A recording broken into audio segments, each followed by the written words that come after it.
केकरा संगे सूतल हाली पोल अपन खोल गे केकरा संगे सूतल हाली पोल अपन खोल गे के तोरा मजा मारल कौ जल्दी तोय बोल गे के तोरा मजा मारल कौ जल्दी तोय बोल तोरा की मतलब कॉलेज में पढ़ते पढ़ते होई गइल है प्यार रे कॉलेज में पढ़ते पढ़ते होई गइल है प्यार रे अरे यादव जी के बेटा बछौड़ा मजा लेल कहे मार रे अरे यादव जी के बेटा बछौड़ा मजा लेल कहे मार रे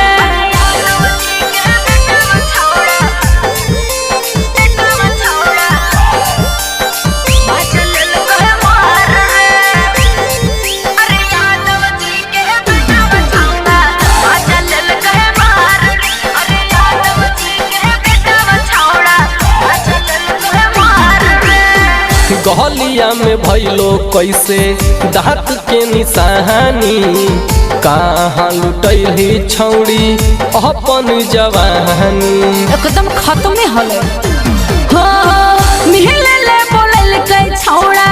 हमरा खरिहानी कोरा में दबाई के हमरा कइल कई पानी पानी गोले ने मुआ छौड़ी के दिल कौ गहार गे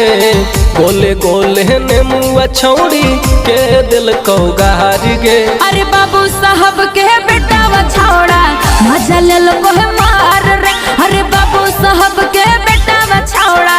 मजा लेल को है मार रे अरे बाबू साहब के बेटा बछौड़ा मजा लेल को है मार रे अरे बाबू साहब के बेटा बछौड़ा मजा लेल को है मार रे अरे बाबू साहब के बेटा बछौड़ा मजा लेल को है मार रे कहा चाही उमरिया में ले ली सवाद गे हमर जिंदगी के कैली बर्बाद गे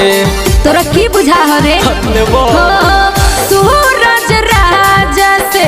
कह रही है प्यार रे शंकर प्रकाश बनते हमर भतार रे तोरा बनई बहु मौगी तोर भईबा के सहार गे तोरा बनई बहु मौगी तोर भईबा के सहार गे अरे पंडित जी के बेटा बछौड़ा मजा लेल कहे मार रे अरे पंडित जी के बेटा बछौड़ा मजा लेल कहे मार रे तो छुछुंदरे बुझाई।